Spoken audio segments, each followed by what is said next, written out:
first. Oh boy, did we dodge a bullet. First, with Joe Biden, seen here earlier today, visiting a fire station in Nantucket.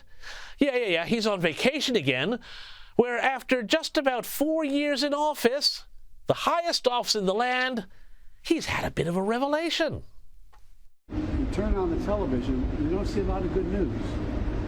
Even the stuff that is good news doesn't seem to sell very well. And so when you turn on the TV, everything looks bad. Everything looks bad. And now you have, I forget what the number is, but an exceedingly small number of people watching mainstream television and reading the newspaper. Where do you get your news?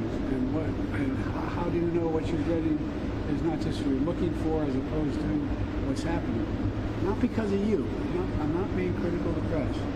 I've talked to too many of you privately. You've been around a long time, and you got a hell of a job. I mean, anyway. Yes, it's the media's fault. To hear Joe Biden tell it, there's not enough good news stories out there. Nothing to do with his administration, of course. And even though he's not blaming the press has, in his words, you heard him there, got to help him out. But it's Thanksgiving weekend, so I guess we can be thankful for the end of the Biden regime. And it's out with the old and in with the new, which also means no more Kamala Harris. Though something happened this week that was absolutely extraordinary. For whatever reason, whatever remaining staffers are kicking around the Democrat National Committee released this video of Kamala Harris talking to her election team. And it has exactly the vibe of every awful kitchen conversation with every crazy aunt we are all hoping to avoid this holiday season. And our understanding that the strength of our country will be a function of our willingness to put in the work, and that we will do that work with a sense of joy, yes, with a sense of work ethic and understanding it's going to be hard, but it's good work. It's good work to be engaged in a collective fight for America's future. It's good work. It's good work. Look, before anyone makes any unkind comments about anyone hitting the eggnog, well, this speech she was given, the train is only just leaving the station. Have a look. And that's one of the pieces that I just want us to please take away, that our fight for freedom and for opportunity and for the promise of America, it included, for example, nearly almost 4 million first-time contributors to our campaign. Because of your efforts, get this, we raised an historic $1.4 billion, almost $1.5 billion from grassroots supporters alone, the most in presidential campaign history. She's thanking those contributors who dumped their money into an absolute pit of a campaign where the funds were used to, among other things, build sets for highly explicit podcasts and pay for celebrity endorsements. $1.4 billion in 107 days. You do the math. And again, all of that money, it went into the pockets of campaign consultants and celebrities, and Lord knows how many other grifters who grabbed everything they could that wasn't nailed down and are now tooling around in new Porsches and fishing boats. Well, it turns out Aunt Kamala there, she was just getting warmed up. And I know this is an uncertain time. I'm clear-eyed about that. I know you're clear-eyed about it. And it feels heavy. And I just have to remind you, don't you ever let anybody take your power from you.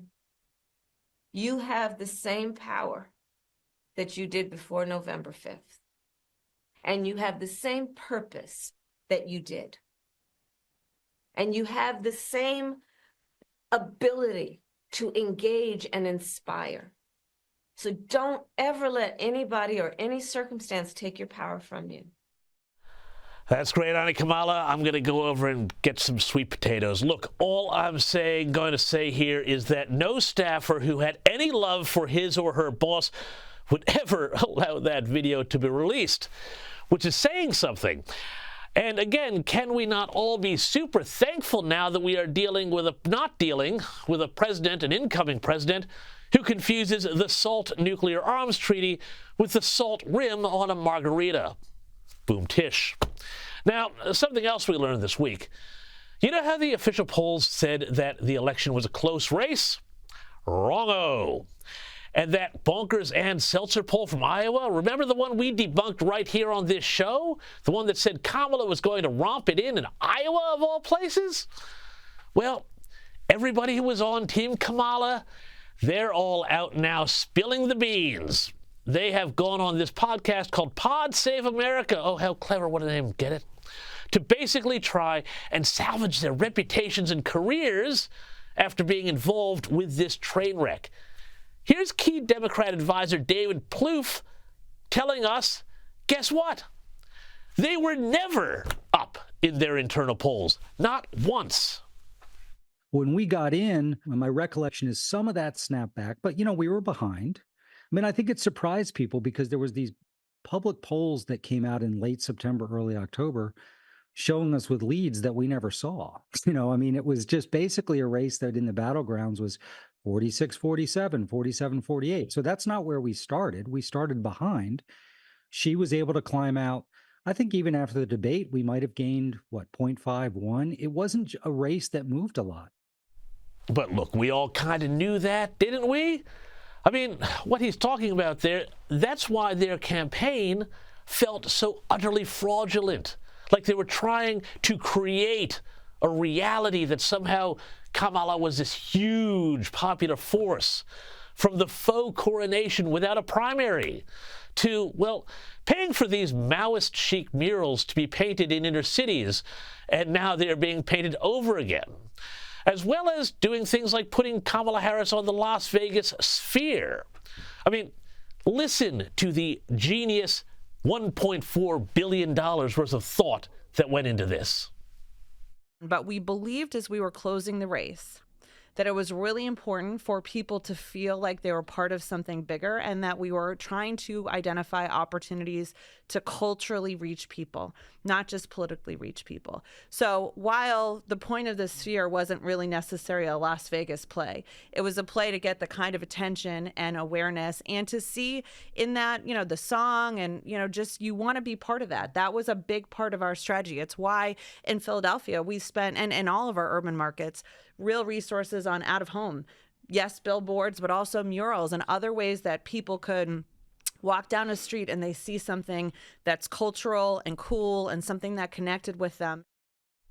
You almost, I think, have to feel bad for these guys because they signed up to run a horrendous candidate without a policy in their head that wasn't plucked from the big book of bad ideas, California Progressive Edition.